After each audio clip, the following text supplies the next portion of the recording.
how's the experience so far? Super fun. It makes me want to backtrack to my childhood memories. And I love being an ate for a day. It reminds me how my mom went with me then sa mga carnival like this.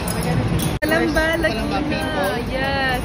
Lumaki ako sa Calamba. Actually, my mom is from Manila and my roots are from Bicol and Leyte. However, I am a Calambenya sa puso talaga. Kaya I'm so proud na I can wear this across my heart. You've joined numerous pageants na rin, no? You've won Miss Rotary, right? Yes po.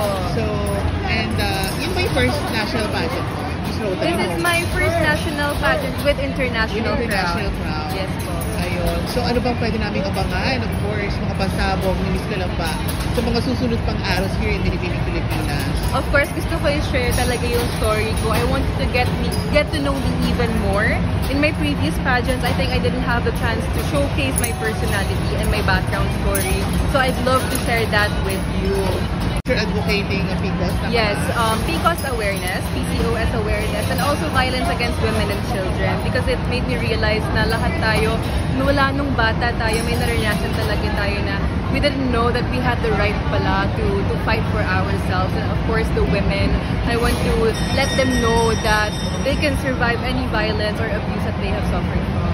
How would you react? Isa ka sa mga, of course, lagi nasa hot picks, sa mga front runners in Binibining Pilipinas. Wow! I feel very grateful and I'm very excited to show even more of our journey in Binibining Pilipinas and how we prepare for it. Ano ba gusto mo sa title? Globe or international? Well, God willing, Miss International. Yes. Of course, ano tayo pinakamataas? Oo naman, we aim high. And also, it's very related to my course, International Relations. So, I'd love to integrate my course with it as well. Alright, thank you so much. Thank you so much. You're half Turkish, no? Yes, I'm half Turkish. However, I grew up in Germany. Well, partly. Now, I'm settled here in the Philippines. It's good na you can speak Tagalog. Of course. I was raised full Filipino talaga. Galing. Thank you, ha. Thank you so much.